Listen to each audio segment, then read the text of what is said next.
तो जस्टिस खान साहब ने मुझे रोका।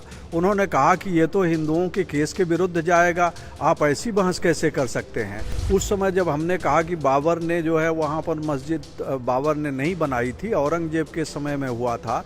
उसके अलावा हिंदुओं का कट्टर विरोधी अकबर का दरबारी इतिहासकार अल-बदायूनी जो था, मुंतखब उत तवारीख में भी उसने कहीं नहीं कहा है कि बाबर ने कोई मस्जिद बनाई अयोध्या में, जबकि तमाम मस्जिदों का उसने उल्लेख किया है। पीएन मिश्रा साहब हैं जिन्होंने हाई कोर्ट में इस मामले की सुनवाई के दौरान 28 दिनों तक अपना पक्ष रखा और बखूबी रखा। सुप्रीम कोर्ट ने इनको 5 दिनों का वक्त दिया, जहां सबको 10-10 मिनट और 5-5 मिनट मिल रहे थे, वहां पीएन मिश्रा साहब ने 5 दिन तक लगातार अपनी दलीलें, तर्क, सबूत से कोर्ट को मुतासिर किया। कोर्ट ने खुद कहा इनकी दलीलों के बाद, वो भी जस्टिस चंद्रचूड़ ने, कि नहीं, आपकी बहस के दौरान हम सारे इनलाइटनमेंट होते हैं आपकी बहस से, आपके तर्क से, और हम आगे भी चाहेंगे कि आप हमें इस तरह से इनलाइटन करते रहें। तो पीएन मिश्रा साहब, आपका बहुत बहुत स्वागत है यूपी तक पे। इतना बड़ा फैसला, इतनी लंबी सुनवाई, 40 दिनों की सुनवाई, 500 साल का पूरा इतिहास 1045 पन्नों में समेट देना, कितना बड़ा चमत्कार। वास्तव में ये बहुत बड़ा चमत्कार है, और ये हम माने कि न्यायमूर्ति गणों ने बहुत ही अथक परिश्रम किया है और उनका बौद्धिक स्तर भी बहुत उच्च था। उन्होंने बहुत कार्य किया है, क्योंकि 500 वर्ष की घटनाओं को, और जहाँ की हाई कोर्ट का जो जजमेंट था वो 8800 पृष्ठ का था, और उन सबको 40 दिन की सुनवाई समेत 1045 पेज में जो है वो कर देना, और इतने कम समय में, क्योंकि 16 अक्टूबर तक तो सुनवाई ही हुई थी, और उन्होंने फ्राइडे को ही जो है वो बुला लिया था, 8 को ही यूपी के डीजीपी वगैरह को। इसका मतलब 8 के पहले फैसला लिखा जा चुका था।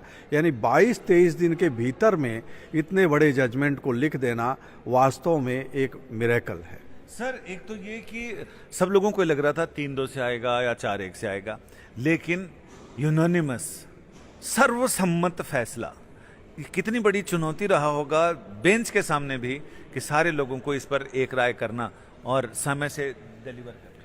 हाँ, इस चीज़ के बारे में मैंने देखा है, जहाँ तक मेरा कानूनी ज्ञान है, जब से छपी हुई रिपोर्टें हैं लॉ की, वो तब से 1836 से हमने देखा है, कहीं भी ऐसा नहीं आया है जहाँ धार्मिक मसला हो और 3 जजेस बैठे हों, चाहे किसी चीफ को कमिश्नर्स का कोर्ट रहा हो या हाई कोर्ट रहा हो, वहाँ पर जो है वो धर्म के आधार पर जज बट गए हैं, उनके जजमेंट अलग अलग रहे हैं। एकमात्र ये अयोध्या डिस्प्यूट ऐसा इसका अपवाद है कि इलाहाबाद हाई कोर्ट के लखनऊ बेंच में भी तीनों जजेस ने, जिसमें कि मुस्लिम समुदाय से आते थे ऑनरेबल जस्टिस यसू खान, तीनों जजेस ने एक मत से इतना तो कहा ही था कि मध्य गुंबद के नीचे राम का जन्म स्थान है। लेकिन फिर भी वहाँ उन जजों में भी किसी किसी मुद्दे पर मतभेद था। कहीं पर जस्टिस खान जस्टिस शर्मा के साथ एक हुए थे, तो कहीं जस्टिस अग्रवाल जी के साथ हुए थे। मेजॉरिटी जजमेंट जस्टिस अग्रवाल का था। लेकिन ये सुप्रीम कोर्ट में तो उससे भी बढ़कर चमत्कार हो गया। यहाँ 5 जज थे, पांचों जज एक मत हुए, और एक मत होकर के उन्होंने कहा कि ये राम जन्मभूमि है, राम जन्मभूमि पर प्रश्न चिन्ह नहीं लगाया जा सकता, ये हिंदुओं की जो आस्था का विषय है, इस पर कोई विवाद नहीं किया जा सकता। और इसको बखूबी उन्होंने प्रमाणित किया है, क्योंकि 1856 के पहले से उन्होंने प्रमाण देके ये प्रमाणित किया है कि उनका कब्जा था, वो पूजा करते रहते थे। इसको पांचों जज ने माना। ये एक बड़ी ही भारत के संवैधानिक इतिहास में एक नई विधा विकसित हो रही है, कि जिसमें लोग जो है वो भावनाओं से, धार्मिक भावनाओं से ऊपर उठ करके निरपेक्ष न्याय करने में लग गए हैं। इसमें सर एक चीज और, कि जिस समय जस्टिस नजीर ने एएसआई की रिपोर्ट को पूरी तरह से नकारा था, तभी उनका रुख थोड़ा थोड़ा सामने आ गया था कि वो इस मामले में पूरी तरह से ऐसा, जो लोग उनके बारे में ऐसा सोचते हैं और धारणा बना रखी है, उससे बिल्कुल अलग सोचते हैं और न्याय का। दूसरा, इस प्रश्न का जवाब मिल जाए फिर मेरे पास। देखिए, होता ऐसा है कि कई बार हमें लगता है कि जज जो है वो नकार रहे हैं किसी चीज़ को, लेकिन वास्तविकता ये होती है कि उनके मन में जो प्रश्न आते हैं या दूसरों के मन में आ सकते हैं, उसको वो अधिवक्ताओं के सामने रखते हैं, जिससे कि उस प्रश्न का समुचित निराकरण हो सके। उसके आधार पर जो हम धारणाएं बना लेते हैं वो गलत होती है। सर, आपकी दो दलीलें बड़ी ज़बरदस्त थीं और आपने जो मंदिर पक्ष था, हिंदू पक्षकार, उनकी तरफ से बहुत सारा ऐसा रिसर्च मटेरियल कोर्ट को मुहैया कराया, जिसमें कोर्ट ने खुद कहा, मैं 40 दिन उस कोर्ट में था, और कोर्ट ने खुद कहा कि no mister Mishra, we are enlightened with your arguments. देखिए, मेरा भी उद्देश्य था, जब मैं लखनऊ बेंच में आर्गुमेंट कर रहा था, उस समय जब हमने कहा कि बाबर ने जो है वहाँ पर मस्जिद बाबर ने नहीं बनाई थी, औरंगजेब के समय में हुआ था, तो जस्टिस खान साहब ने मुझे रोका। उन्होंने कहा कि ये तो हिंदुओं के केस के विरुद्ध जाएगा, आप ऐसी बहस कैसे कर सकते हैं। तो हमने कहा, देखिए, मैं सत्य जो है वो कोर्ट के सामने रख रहा हूँ, हिंदुओं के पक्ष में क्या जाएगा या मुसलमानों के पक्ष में क्या जाएगा, ये इसका निराकरण तो आप करेंगे, लेकिन जो सत्य इतिहास से छन के आ रहा है उसको मैं रख रहा हूँ। हमने वहाँ पर ये दिखाया था, यहाँ भी हमने दिखाया था कि वो बाबरनामा में बाबर ने कहीं भी जिक्र नहीं किया है कि अयोध्या में वो कभी गए थे या उन्होंने कोई इमारत बनवाई थी। उनका जो उन्होंने बाबरनामा में लिखा है कि जिस जगह पर वो शारदा और घाघरा के संगम पर रुके थे वो अवध से 8 कोस दूर था। इसको लोग गलत समझ लेते हैं, अवध को लोग अयोध्या समझ लेते हैं। वास्तव में अवध, वहाँ अवध सूबे का उन्होंने जिक्र किया है, क्योंकि घाघरा और शारदा का संगम आज भी है, वो अयोध्या से 140 किलोमीटर दूर है, लेकिन अवध राज्य जहाँ से शुरू होता था वहाँ से 8 कोस की ही दूरी पर है। तो अवध और अयोध्या दो अलग अलग थे। अयोध्या सिटी थी, अवध सूबा था, जिसे आज की भाषा में हम राज्य कह सकते हैं। तो इस तरीके से उन्होंने स्वयं लिखा है कि मेरी बिल्डिंग आगरा में बन रही है, धौलपुर में बन रही है, कोल में बन रही है, लेकिन उन्होंने कभी कहीं नहीं कहा कि मेरी बिल्डिंग अयोध्या में बन रही है। उनकी बेटी गुलवदन बेगम ने भी यही लिखा कि हमारे पिता ने इन जगहों पर बनाई, अयोध्या का कहीं जिक्र नहीं है। उसके बाद जो है वो आईने अकबरी उनके ग्रैंडसन ने जो है वो लिखा, ग्रैंडसन के समय में लिखा गया अबुल फजल के द्वारा, उसमें राम का जन्मोत्सव नवमी के दिन मनाने का, भव्य मनाने का विवरण है रामकोट में, लेकिन वहाँ पर बाबरी मस्जिद का कोई जिक्र नहीं, जबकि 2 छोटी छोटी मस्जिदें वो कब्र थी 7 गज और 9 गज की, पैगंबर शीश और जाब की, उनका उन्होंने उल्लेख किया।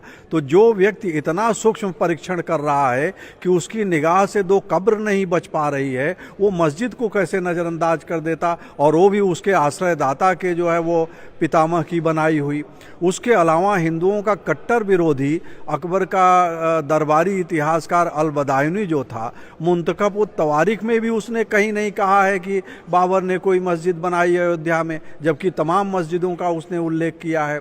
तो इस तरीके से जितने भी हमने यहाँ पर यह दिखाया कि मुसलमानों की ओर से कोई भी साक्ष्य नहीं है 1858 तक कि जहाँ पर ये हो कि वहाँ पर जो है वो मस्जिद थी, लेकिन हिंदुओं की ओर से साक्ष्य था। हमने उनको दिखाया कि अगर बाबर ने मस्जिद बनाई होती तो विलियम फ्लिंच जो है जहांगीर के समय में आया था, यूरोपियन एक यात्री था, 1607 से 1614 के बीच में वो यहाँ आया, वो अयोध्या में गया। उसने लिखा है कि अयोध्या में मैं रामकोट में गया, वहाँ भक्त लोग जाके दर्शन कर रहे थे, ब्राह्मण बैठे थे, वो सबका नाम लिख रहे थे। वो बोल रहे थे कि मैं लाखों साल से यहाँ नाम लिख रहा हूँ। हम सभी जानते हैं कि हमारे हर तीर्थों में पंडा होते हैं और पुष्ट दर पुष्ट नाम लिख रहे हैं लाखों साल से, 100, 200, 400 साल का तो अभी वो बता देते हैं। तो उसने जहांगीर के समय में अगर मस्जिद रही होती, जहांगीर के काल के बाद जब हम आते हैं औरंगजेब के काल में, तो औरंगजेब का एक कमांडर था निकोलो मनुची। पहले तो यात्री होकर के भारत में आया था, 17 वर्ष की उम्र में वो बम्बई में आया था। उसके बाद इटली का था। उसके बाद वो धीरे धीरे जो है वो पहले पुर्तगालियों की सेवा में आया, फिर बाद में वो जो है शाहजहां की सेना जो थी दारा की सेना में शामिल हो गया। वो औरंगजेब के खिलाफ युद्ध में भी जसवंत सिंह के साथ भाग लिया। बाद में औरंगजेब जब जीत गया तो वो जो है राजा जय सिंह की सेना में शामिल हो गया, औरंगजेब की सेना में शिवाजी से भी लड़ने गया था।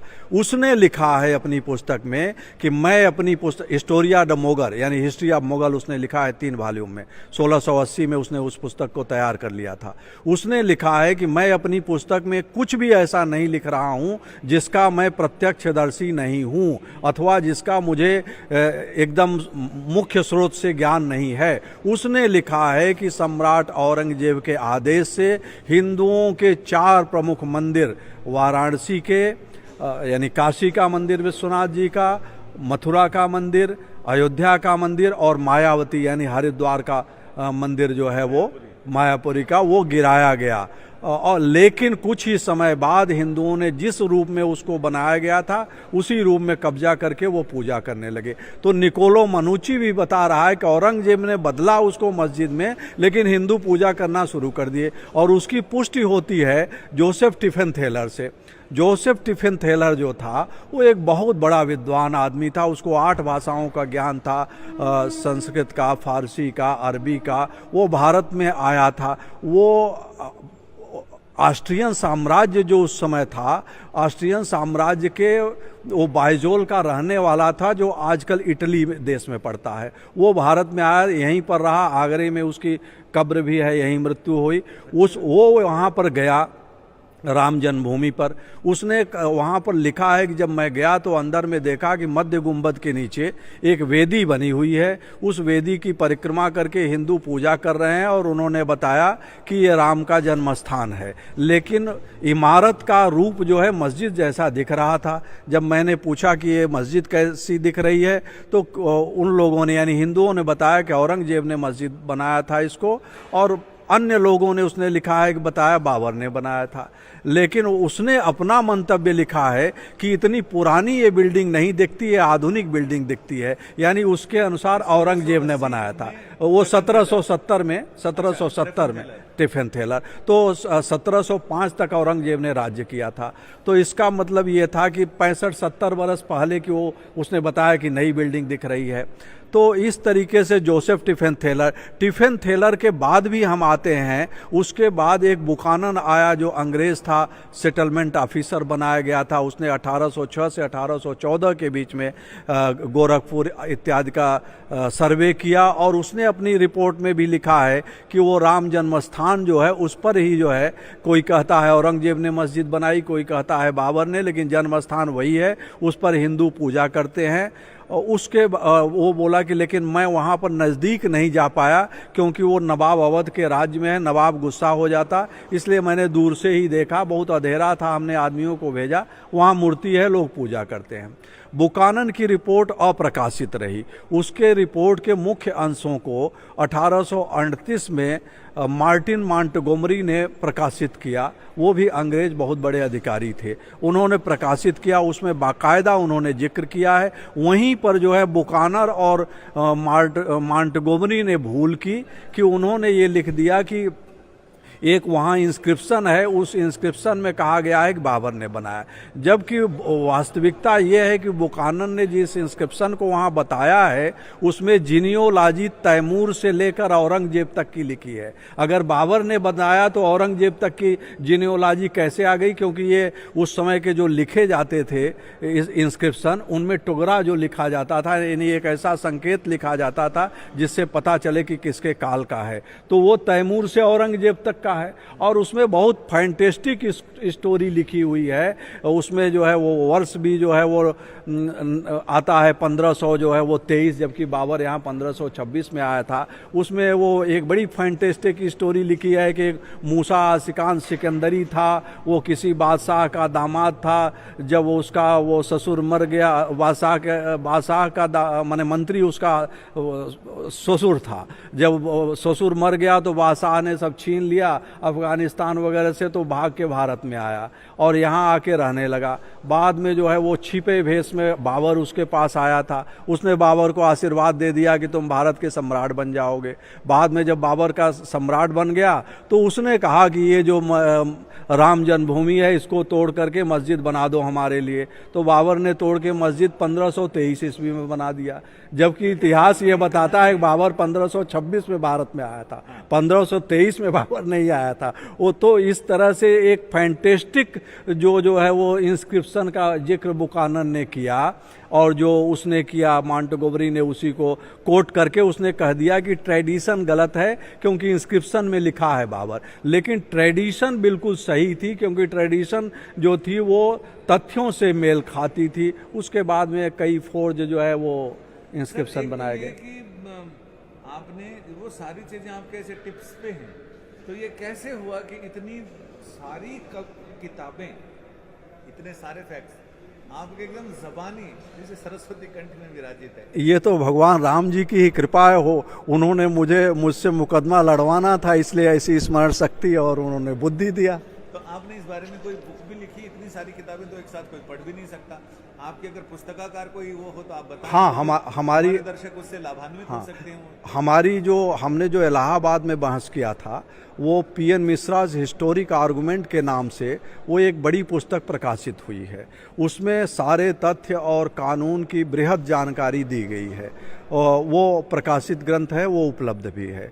और बाकी जो है अभी जो सुप्रीम कोर्ट में हमने किया है वो भी प्रकाशित की जाएंगी।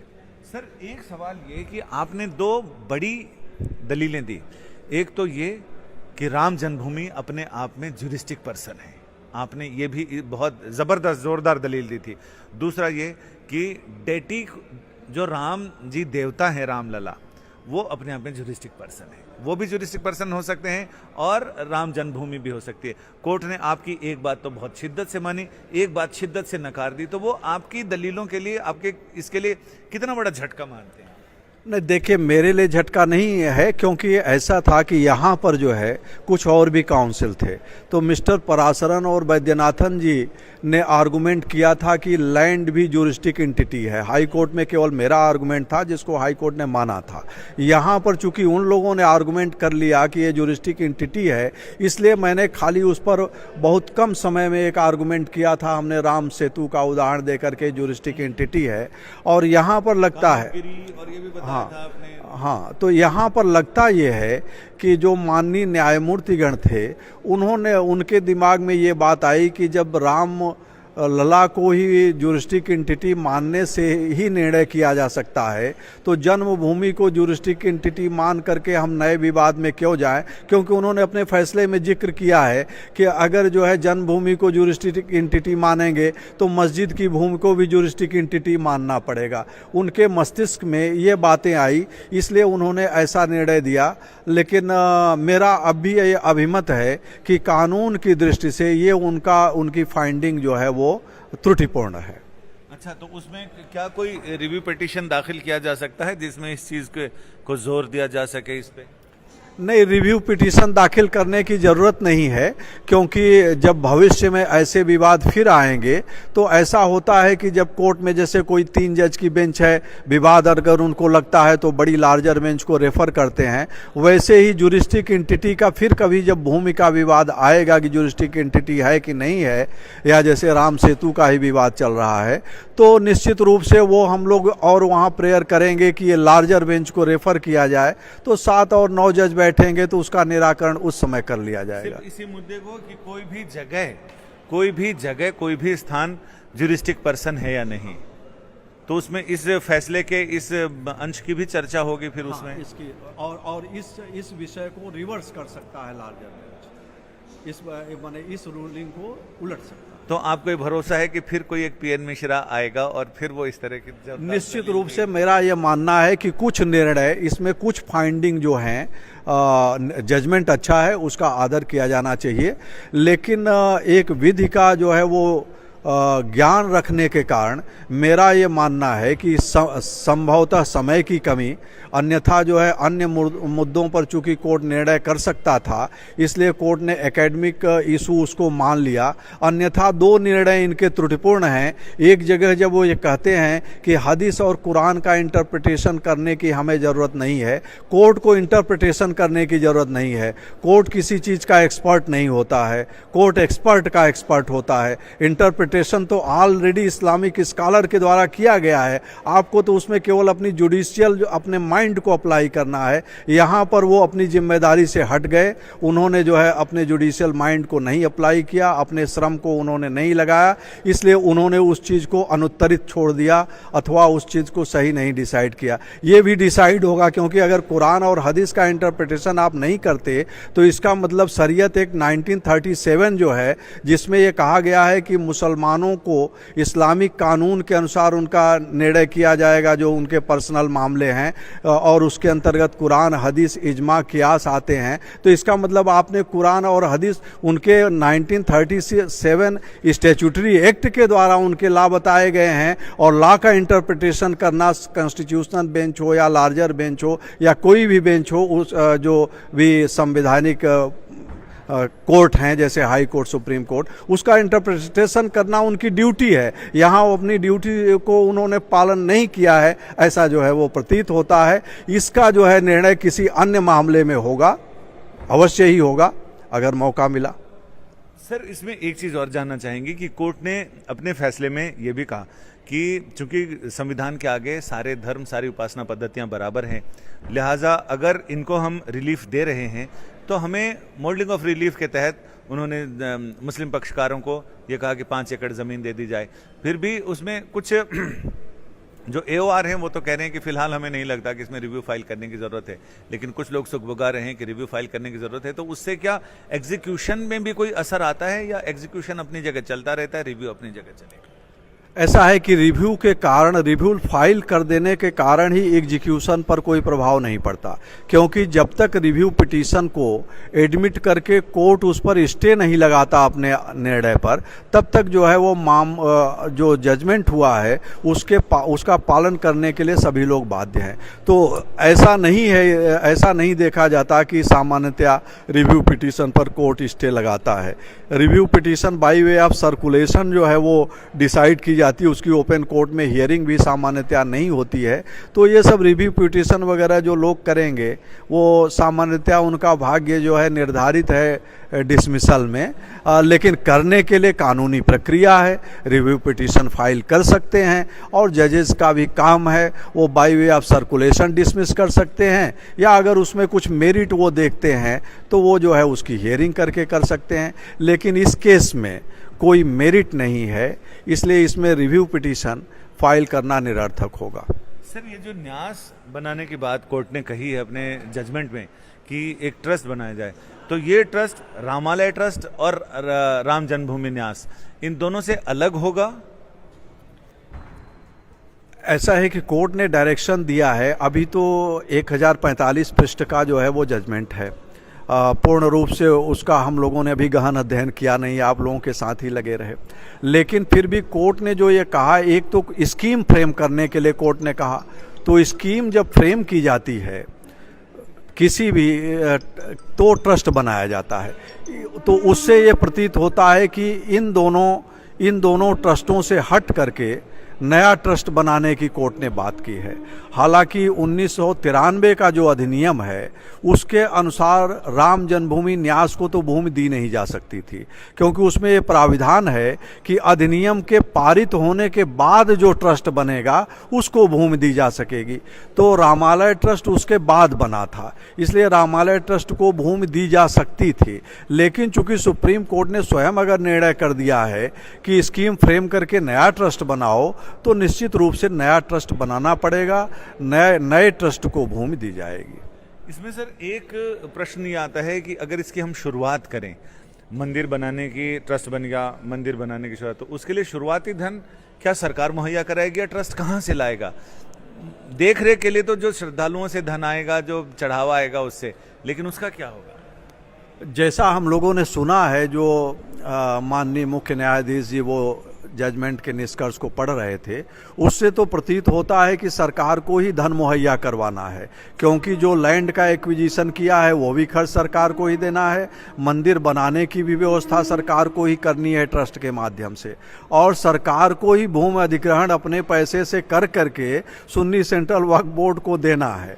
वक्फ बोर्ड उसमें बिल्डिंग अपने पैसे से बनाएगा, लेकिन भूमि तो उनको भी अपने पैसे से लेके सरकार को देनी है। लेकिन इसमें सर बड़ा प्रश्न ये भी है कि सरकार अगर ज़मीन दे भी दे तो शरिया कानून इसमें आड़े आता है कि वो भूमि का मालिक उसको वक्फ करे, तभी वहाँ पर मस्जिद बनाई जा सकती है। अब सरकार तो वक्फ करने से रही, तो वक्फ कौन करेगा? नजुल भूमि होगी तो वो कैसे उस पर मस्जिद बनेगी? उसमें तो शरिया कानून नहीं, ऐसा है कि सरकार, बात तो ये है कि अगर शरिया का पालन किया जाए तो शरिया के अनुसार कोई व्यक्ति अपनी भूमि को अपने पैसे से जो इकट्ठा करता है वो जो है वो अल्लाह के नाम कर सकता है, वो वक्फ कही जाती है, दूसरे की आमदनी से नहीं की जा सकती है। तो यहाँ पर जो है वो सरकार अपने पैसे से भूमि लेगी और वो भूमि जो है वो वक्फ बोर्ड को देगी, वक्फ बोर्ड उस पर मस्जिद बनाएगा। लेकिन यहाँ पर जो है वो कोर्ट के जो जजमेंट हैं, वो कोर्ट के जजमेंट माने वो थोड़ा यहाँ शरिया से हट गए हैं कोर्ट के निर्णय। अब ये तो मुसलमानों को निर्णय करना है कि वो शरिया को मानेंगे या कोर्ट के निर्णय का लाभ लेंगे, क्योंकि हाई कोर्ट के जजमेंट ने भी कहा था कि शरिया के अनुसार तो ये मस्जिद नहीं होती, लेकिन बाबर चूँकि अपनी मर्जी के बादशाह थे, स्वतंत्र सम्राट थे, इसलिए उन्होंने गलत किया या सही किया हम नहीं मानते। उन्होंने ये भी कहा कि जहाँ चित्र हो, मूर्ति हो, वहाँ नमाज नहीं हो सकती। लेकिन अब मुस्लिम अगर मूर्ति के सामने बैठ के नमाज पढ़ रहे हैं तो हम क्या करें? हम यही मानेंगे कि भाई ठीक है, उनके लिए मस्जिद ही है। माने कोर्ट ने ये संकेत दिया है कि शरिया के अनुसार ये नहीं है, लेकिन अगर आपका वो परंपरा आपकी बदल गई हो तो हमें मानना पड़ेगा कि अब आप जो है वो मूर्तियों के सामने भी नमाज पढ़ने लग गए हैं, चित्र के सामने भी पढ़ने लग गए हैं, जो कि शरिया में परमिसिबल नहीं है। अगर बहुसंख्यक ऐसा मुसलमान मान लेते हैं तो भाई कोर्ट को क्या आपत्ति होगी? वही चीज़ सुप्रीम कोर्ट में भी बात आ गई है कि उन्होंने भी कह दिया कि उसका इंटरप्रिटेशन हम नहीं करेंगे। अब वो वहाँ पर पढ़ते थे, मानते थे, इसलिए हम भी मान लेते हैं। तो इसलिए अब ये तो मुसलमानों के लिए गंभीर प्रश्न है कि वो कोर्टों के द्वारा दिए गए निर्णय में जो फाइंडिंग है उसको जो है बदला हुआ इस्लामिक लॉ मान लेंगे या वो अपनी शरिया में लिखे हुए इस्लामिक लॉ का पालन करेंगे। सर, इसमें 1885 में ये इसके कोई प्रमाण हैं कि उस समय के डीएम रहे हों या स्थानीय प्रशासक, उन्होंने कहा कि 1528 में कुछ गड़बड़ी हुई थी, लेकिन अब चूंकि 350 साल हो गए हैं, लिहाजा हम इसमें कोई भी इसको सुधारना, विवादित जगह पे कोई भी सुधारात्मक कार्रवाई करना फिर लोगों को उकसाने जैसा होगा, लिहाजा उसको यूं ही छोड़ जाए। इसमें क्या सच्चाई है? इसमें सच्चाई ऐसा है कि जो सूट फाइल किया गया था 1883 में, उसका 1885, हाँ, उसका नहीं, रघुवर दास, महंत रघुवर दास, अभिराम दास जी तो मूर्ति को प्रवेश करवाने वालों में थे 1949 में। तो ये वहाँ पर ये कहा गया, पंडित हरकिशन जो सब जज थे उन्होंने ये कहा था कि भाई ये काफ़ी समय पुराना हिंदुओं के साथ जो अन्याय हुआ है ये 1528 में बाबर के समय का हुआ है, तो बहुत समय अधिक बीत गया है, इसलिए जो है अब वो परिसीमन से बाधित है। अब उस जो है जो उनके साथ अत्याचार किया गया है, गलती की गई, उसका हम उसको संशोधित नहीं कर सकते। उसकी अपील गई थी डिस्ट्रिक्ट जज चामियर के यहाँ, उन्होंने भी यही कहा कि अब पुराना 300 बरस से ज़्यादा ये चूँकि इनके साथ अत्याचार हो गया, अब इसको हम नहीं संशोधित कर सकते। इसलिए उन्होंने किया क्योंकि उन जजों को इस्लामिक लॉ का ज्ञान कम था, क्योंकि इस्लामिक लॉ इस मामले में बहुत अच्छा लॉ है, उसमें लॉ ऑफ लिमिटेशन नहीं है। इस्लाम कहता है कि किसी की भूमि को ज़बरदस्ती हड़पना गंभीर अपराध है, जो हड़पता है उसके गले में एक पृथ्वी के वजन के बराबर 7 फंदा लगा के कयामत तक दबाया जाएगा। और कोई लिमिटेशन लॉ नहीं है, जिसकी संपत्ति है जब चाहे तब वो छीन के ले ले। तो वो 300 बरस से बाबर के समय हो गया या 500 बरस हो गया, उस समय इस्लामिक लॉ अस्तित्व में जो है वो था। क्यों मैंने 1856 तक जब अवध राज को एनेक्स किया तब तक इस्लामिक लॉ था, तो 1856 तक लिमिटेशन का प्रश्न ही नहीं उठता था। और 1858 से हिंदुओं का कब्जा निहंग सिंह ने पहले कब्जा किया था, फिर महंत रघुवर दास जबरदस्ती उसमें मेला लगवा रहे थे, पैसा ले रहे थे, तो उनका पोजीशन साबित होता था। तो लिमिटेशन से तो बाधित था ही नहीं, लेकिन उन लोगों को इस्लामिक लॉ का ज्ञान न होने के कारण उन्होंने मान लिया था कि लिमिटेशन से बाधित है। सर, आपके साथ बातचीत इतनी दिलचस्प होती है कि लगता है बस करते ही जाएं और सुनते जाएं, लेकिन कभी ना कभी ऐसा टाइम आता है जब हमें कहना पड़ता है। ये मेरा आखिरी सवाल है। अब आखिरी सवाल ये कि अब सुप्रीम कोर्ट का जजमेंट आने के बाद सभी लोगों की ये इच्छा है कि मंदिर निर्माण होने में और ये सारी कानूनी प्रक्रिया पूरी करके मंदिर निर्माण शुरू होने तक कितना टाइम आपको लगता है लग जाएगा कानूनी रूप से? देखिए, कानूनी रूप से तो अब कोई बाधा नहीं है, क्योंकि स्कीम फ्रेम करना है गवर्नमेंट को, और गवर्नमेंट जो है वो सक्षम है, उनके पास जो है वो लॉ ऑफिसर्स हैं, सब कुछ हैं, वो स्कीम 15 दिन में भी फ्रेम कर सकते हैं। क्योंकि जो स्कीम फ्रेम करनी है, कैसी स्कीम फ्रेम करनी है, हमने बना करके उसको मीडिएशन कमेटी को दिया था। मीडिएशन कमेटी ने उस स्कीम को कोर्ट को भी दिया था। तो इस स्थिति से वो कोर्ट का रिकॉर्ड हो चुका है, उसको जो है वो सरकारें प्राप्त भी कर सकती हैं। स्कीम जल्दी फ्रेम हो जाएगी और जजमेंट पर स्टे लगने वाला है नहीं। इसलिए जो है मंदिर निर्माण जो है वो शीघ्र जो है 3 महीने के पूर्व भी प्रारंभ किया जा सकता है। हाँ, चूंकि बड़े मंदिर का निर्माण किया जाएगा, इसलिए उसमें जो है वो 4-5 साल तो लग ही जाएंगे निर्माण होने में। और उसमें एक आवश्यक ये भी है कि जो स्कीम फ्रेम की जाती है उसमें थोड़ी सी जो है वो सरकार के सामने जो है वो थोड़ा समय उनको गंभीरता से देना पड़ेगा, क्योंकि मंदिर की जो सेकुलर एक्टिविटीज़ है, उसमें चढ़ावा है, धन है, प्रसाद है, देख रेख है, ये तो जो है गवर्नमेंट के अधिकारी ट्रस्ट में डाले जा सकते हैं, वो इसकी देख रेख करेंगे।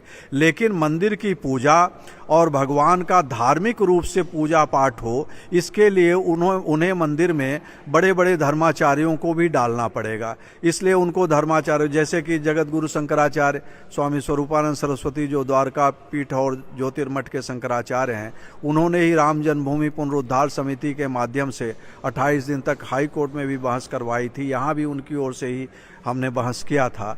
तो ऐसी स्थिति में निर्मोही अखाड़ा जो है वो महंत रघुवर दास निर्मोही अखाड़े के ही थे, जो कि 1858 से बेचारे युद्ध कर रहे थे।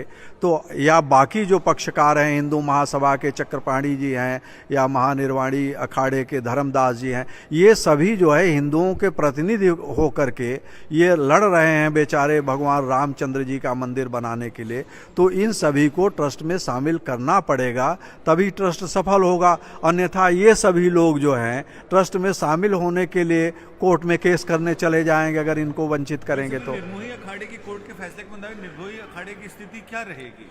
रिवायत रहेंगे नहीं रहेंगे, क्या किया कोर्ट ने उनकी याचिका पर? कोर्ट ने जो है उनकी याचिका को बार्ड बाय लिमिटेशन से बाधित कह करके खारिज कर दिया।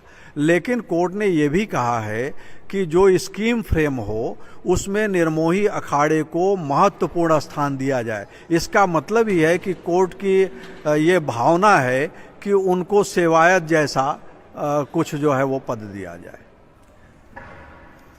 यानी निर्मोही अखाड़े को भी सेवायत जैसा सेवा के कार्य में, रामलला के सेवा के कार्य में उनकी हिस्सेदारी जो पहले से थी, जो उनकी भूमिका थी, वो भूमिका वो निभा सकते हैं। फिलहाल अब सभी लोगों का इंतजार है कि इस फैसले पर सरकार जल्दी ही अमल करेगी।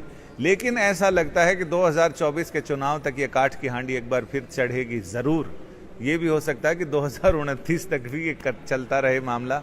लेकिन आम जन ये चाहता है कि सुप्रीम कोर्ट का फैसला आने के बाद जिस तरह से भारत के लोगों ने प्रतिक्रिया जताई है, जिस तरह से खुले दिल का परिचय दिया है, सुप्रीम कोर्ट के आगे नतमस्तक हुए हैं, सुप्रीम कोर्ट के फैसले को खुले दिल के साथ और खुलूस के साथ लोगों ने स्वीकार किया है, वो सच में पूरी दुनिया के सामने एक मिसाल है, एक नज़ीर है।